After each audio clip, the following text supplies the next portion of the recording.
Hi friends, welcome to రేమచ్చ YouTube channel. ఇంగ్లాండ్తో జరగబోయే 4వ టీ20లో టీమిండియా ప్లేయింగ్ లెవెన్లో వచ్చేసరికి కొన్ని మార్పులు అయితే చోటు చేసుకోబోతున్నాయి. ఈ మ్యాచ్లో వచ్చేసరికి హర్షదీప్ సింగ్, రింకు సింగ్ అయితే రీఎంట్రీ ఇవ్వనున్నారు. అదేవిధంగా ఇద్దరు ప్లేయర్ల పైన అయితే వేటు పడే అవకాశం అయితే కనిపిస్తుంది. ఆ ఇద్దరు ప్లేయర్ ఎవరు, అదేవిధంగా టీమిండియా యొక్క ప్లేయింగ్ లెవెన్ ఎలా ఉంటుంది, ఏ విధంగా ఉండబోతుంది 4వ టీ20లో, వీటన్నిటి గురించి పూర్తి డీటెయిల్ తెలుసుకునే ముందు మా ఛానల్ అయితే సబ్స్క్రైబ్ చేసుకోండి. పక్కన ఉన్న బెల్ ఐకాన్ మాత్రమైతే క్లిక్ చేసి పెట్టుకోండి. ఫర్దర్గా మేము వీడియోలు అప్లోడ్ చేసినా మీకు నోటిఫికేషన్ వస్తుంది. ప్రజెంట్ మన టీమిండియా వచ్చేసరికి ఇంగ్లాండ్తోనే 5 మ్యాచ్ల టీ20 సిరీస్ అయితే ఆడుతుంది. ఇప్పటికే 3 టీ20లు అయితే కంప్లీట్ చేసుకోవడం జరిగింది. వరుస 2 టీ20లో టీమిండియా గెలిచింది. 3వ టీ20లో వచ్చేసరికి టీమిండియా అనుగుణంగా అయితే ఓడిపోవడం జరిగింది. 3వ టీ20లో ఇంగ్లాండ్ వచ్చేసరికి 26 పరుగుల తేడాతోనే అద్భుతమైన విజయం అయితే నమోదు చేసిందని చెప్పుకోవచ్చు. ఈ విజయంతోనే 5 మ్యాచ్ల టీ20 సిరీస్లో 2-1తోనైతే ఉంది. 4వ టీ20లో వచ్చేసరికి టీమిండియా గెలిచి సిరీస్ కైవసం చేసుకోవాలని అయితే చూస్తుంది. అదేవిధంగా ఇంగ్లాండ్ వచ్చేసరికి ఎలాగైనా సరే సిరీస్ను సమం చేసి చివరి టీ20లో గెలిచి సిరీస్ గెలుచుకోవాలని అయితే ఇంగ్లాండ్ అయితే భావిస్తుంది. అయితే 4వ టీ20లో వచ్చేసరికి టీమిండియా యొక్క ప్లేయింగ్ లెవెన్ ఎలా ఉంటుంది, ఏ విధంగా ఉంటుంది, కొన్ని మార్పులు అయితే చోటు చేసుకునే అవకాశం అయితే కనిపిస్తున్నాయి. ముఖ్యంగా 3వ టీ20లో చేసిన తప్పులను సరిదిద్దుకొని 4వ టీ20లో పూర్తి స్థాయిలో టీమిండియా అయితే బరిలో దిగబోతుంది.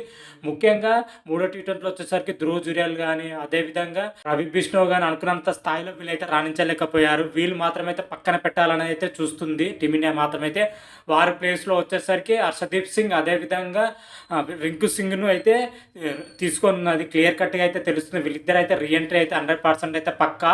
ఎందుకంటే పేస్ విభాగంలో మహమ్మద్ షమి అనుకున్నంత స్థాయిలో రాణించలేదు 3rd టీ20లో. అతను తోడుగా వచ్చేసరికి హర్షదీప్ సింగ్ని తీసుకుంటే పర్ఫెక్ట్గా సెట్ అవుతుందని అయితే తెలుస్తుంది. అదేవిధంగా ధ్రువ్ జురేల్ అనుకున్నంత స్థాయిలో రాణించలేదు. 2 టీ20లో దారుణంగా అయితే విఫలం అవడం జరిగింది.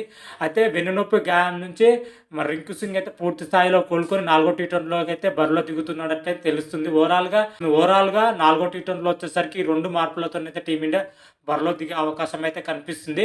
అయితే మెయిన్గా టీమిండియా అయితే బ్యాటింగ్లో అయితే చాలా వరకు అయితే మెరుగుపరాలి. ముఖ్యంగా ఓపెనింగ్ పొజిషన్లో అభిషేక్ శర్మ, సంజు శాంసన్ మరొకసారి మంచి ఆరంభాన్ని ఇస్తేనే టీమిండియా గెలిచే అవకాశం ఉంటుంది. వీటితో పాటు సూర్యకుమార్ యాదవ్ కానీ, అదేవిధంగా హార్దిక్ పాండ్యా కానీ, అక్షర్ పటేల్ కానీ, వాషింగ్టన్ సుందర్ కానీ రాణించాలి. వీళ్ళు రాణిస్తే టీమిండియా అయితే గెలుపు అవకాశాలు అయితే కనిపిస్తున్నాయి. ఓవరాల్గా చూసుకుంటే 4వ టీ20లో టీమిండియా యొక్క ప్లేయింగ్ లెవెన్ ఎలా ఉంది ఒకసారి చూసుకుంటే, యథావిధిగా ఓపెనింగ్ పొజిషన్లో చూసుకుంటే అభిషేక్ శర్మతో పాటు సంజు శాంసన్ అయితే ఓపెనింగ్ పొజిషన్లో అయితే బరిలో దిగి ఉన్నారు. వీళ్ళు మాత్రమైతే అనుకున్నంత స్థాయిలో రాణించలేకపోతున్నారు. అభిషేక్ శర్మ వచ్చేసరికి మొదటి టీ20లో మాత్రమే రాణించారు. 2 టీ20లో దారుణంగా విఫలమవడం జరిగింది. అదేవిధంగా సంజు శాంసన్ అయితే వరుస 3 టీ20లోనైతే అతి ఘోరంగా విఫలం అవ్వడం జరిగింది. అట్లీస్ట్ 4వ టీ20లో అయినా వీళ్ళిద్దరు మంచి ఆరంభాన్ని టీమిండియాకి అందిస్తేనే గెలుపు అవకాశాలు అయితే ఉంటాయి.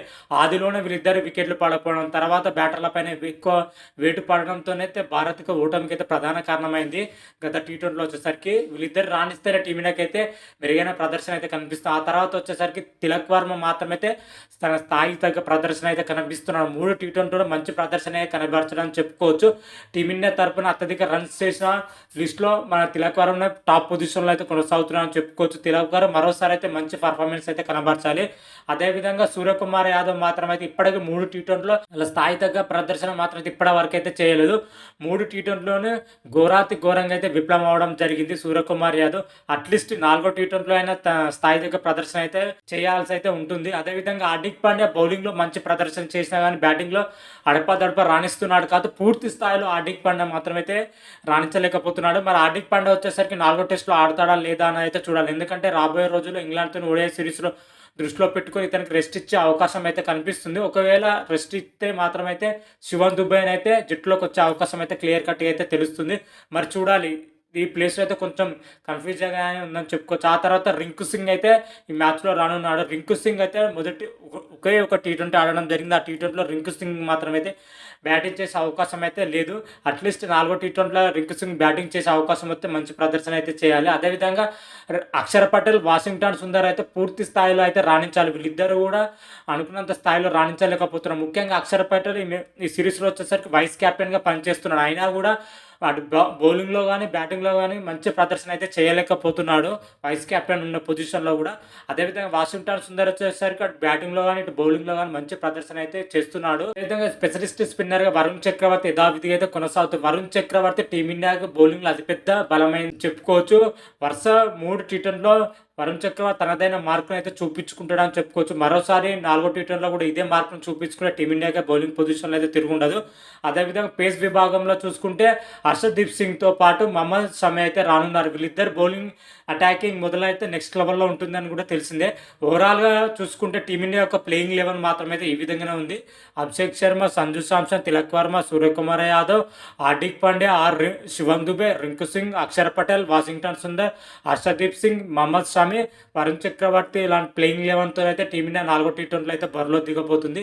ఓవరాల్‌గా ప్లేయింగ్ 11లో చూసుకుంటే బౌలింగ్ పొజిషన్ ఫుల్ అంటే ఫుల్ స్ట్రాంగ్‌గా ఉన్న టీమిండియా బ్యాటింగ్ పొజిషన్‌లో కొంచెం అంటే కొంచెం వీక్‌గా కనిపిస్తుంది. మిడిల్ ఆర్డర్ పొజిషన్‌లో అయినా, టాప్ ఆర్డర్ పొజిషన్‌లో అయినా. అది బలహీనతలు అధిగమిస్తే 4వ టీ20 టీమిండియా ఈజీ అంటే ఈజీగానే విజయం సాధిస్తుంది. 4వ టీ20 వచ్చేసరికి పూణే వేదికగా అయితే జరగబోతుంది. మరి చూద్దాం 4వ టీ20లో వచ్చేసరికి టీమిండియా గెలిచి సిరీస్ కైవసం చేసుకుంటుందా, లేదా ఇంగ్లాండ్ గెలిచి సిరీస్ సమం చేస్తుందా అనేది అయితే వెయిట్ చేయాల్సిందే. 4వ టీ20 వచ్చేసరికి ఈ నెల 31న అయితే జరగబోతుంది పూణే వేదికగా. మరి చూద్దాం ఈ మ్యాచ్లో ఎవరు గెలుస్తారో అనేది అయితే నెక్స్ట్ వీడియోలో మనం క్లియర్ కట్గా అయితే తెలుసుకుందాం. అంతవరకు మీకు ఈ వీడియో కానీ నచ్చినట్టయితే లైక్ చేయండి, షేర్ చేయండి. మరిన్ని వీడియోల కోసం అయితే మా ఛానల్ అయితే సబ్స్క్రైబ్ చేసుకోండి. పక్కన ఉన్న బెల్ ఐకాన్ మాత్రం అయితే క్లిక్ చేసి పెట్టుకోండి.